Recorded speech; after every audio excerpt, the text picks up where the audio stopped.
ജാർഖണ്ഡിൽ കൻവർ തീർത്ഥാടകർ സഞ്ചരിച്ചിരുന്ന ബസും ട്രക്കും കൂട്ടിയിടിച്ച് അപകടം. 18 കൻവർ തീർത്ഥാടകർ മരിച്ചു. 10 പേർക്ക് പരിക്കേറ്റു.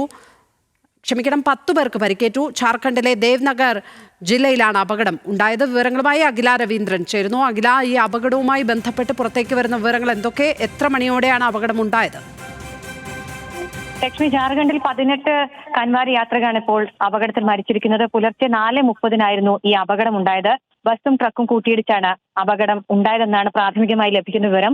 10 പേർക്ക് ഇതിൽ പരിക്കേറ്റിട്ടുണ്ട്. ജാർഖണ്ഡിലെ ദേവ്ഗഡ് ജില്ലയിലാണ് അപകടം ഉണ്ടായത്. 35 തീർത്ഥാടകരുമായി പോകുന്ന ബസ്സായിരുന്നു ഇത്. പരിക്കേറ്റവരെ ആശുപത്രിയിൽ പ്രവേശിപ്പിച്ചിട്ടുണ്ട്.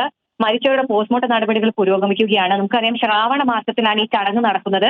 ഗംഗാജലവുമായി ശിവക്ഷേത്രങ്ങളിൽ പോകുന്നതാണ് ചടങ്ങ്. ഇതിനായിട്ട് നിരവധി തീർത്ഥാടകരാണ് ഡൽഹി അടക്കം, ജാർഖണ്ഡ് അടക്കം, ബീഹാർ അടക്കമുള്ള സംസ്ഥാനങ്ങളിൽ നിന്നും പോകാറുള്ളത്. ഉത്തർപ്രദേശിലടക്കം ഇതുമായി ബന്ധപ്പെട്ട് കുറെ അക്രമ പരമ്പരകളെ നമ്മൾ റിപ്പോർട്ട് ചെയ്തതാണ്. എന്തായാലും അപകടത്തിൽ 18 കൻവാർ യാത്രകൾ മരിച്ചു എന്ന വാർത്തയാണ് വരുന്നത്. ഇന്ന് പുലർച്ചെയായിരുന്നു അപകടം. അഖില രവീന്ദ്രനാണ് നാഷണൽ ഡെസ്കിൽ നിന്ന് വിവരങ്ങൾ പങ്കുവച്ചത്.